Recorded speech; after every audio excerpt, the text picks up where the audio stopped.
So 3 years ago, I was 16 years old, and like a lot of 16-year-olds, I was going through a lot of things. It was a rough part of my life. I was in a new high school. I was feeling self-conscious, just getting into relationships. But the main thing that really burned inside me was the anger. And I think this anger that was inside me, that was so apparent to everyone I met, stemmed from negative detention or negative discipline actions that had been put upon me from a young age. Starting back to when I was 7 years old, getting kicked out of class all the time, told I was a bad student, to being stopped by the police when I'm 12 years old in my neighborhood, called a savage, told I wasn't right to be in that space, that I was making the neighborhood bad, or up into high school, getting pushed out of my high school. So all of these things were on my back, and these had all led to a really negative feeling towards all institutions. And I really appreciate all the panelists that were up earlier, but honestly, if you came to me when I was in high school and said, come to do a peace circle in this school, I would just laughed. And I would have skipped that just like I skipped the class. What circles offered to me was a space alternative to the institutions, to the normal places in society where normally people are met with love and are met with care, but based on social and race lines, people aren't offered that. And we have to go find it other places, and a lot of the time you see us on the streets where we find it.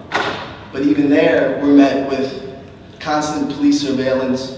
When I was 16, my friend's house was broken into under suspicion of drug selling, and they found 3 16-year-olds playing video games.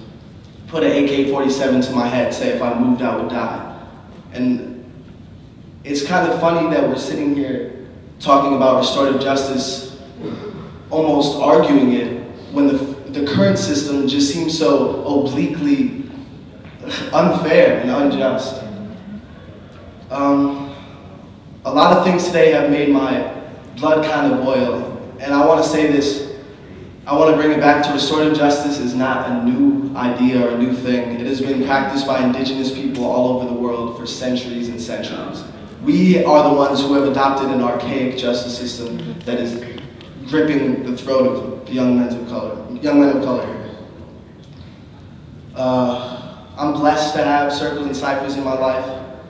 I believe every community should have a space for them and that actually accepts them, like Precious Blood Ministries that was mentioned earlier, or the other restorative justice hubs that are now being developed. And another thing is, if you really want to look for the work, you can find it. There's spaces all over the city where restorative justice is popping up, and it's all about getting involved. It's not like this is a brand new idea that's coming. And real quick, what circles offered me was somewhere where I could sit and share vulnerability with other young men in the city, a kind of taboo, not just for young men of color, but in general, for people to address patriarchal masculinity in our own lives.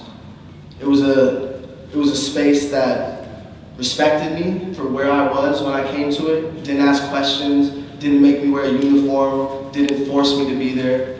It was a space where I was appreciated, where my voice was appreciated, my presence was appreciated. It was a space where I could sit with my brothers in solidarity in a city where if 4 or more of us are hanging out on a corner, it's mob action.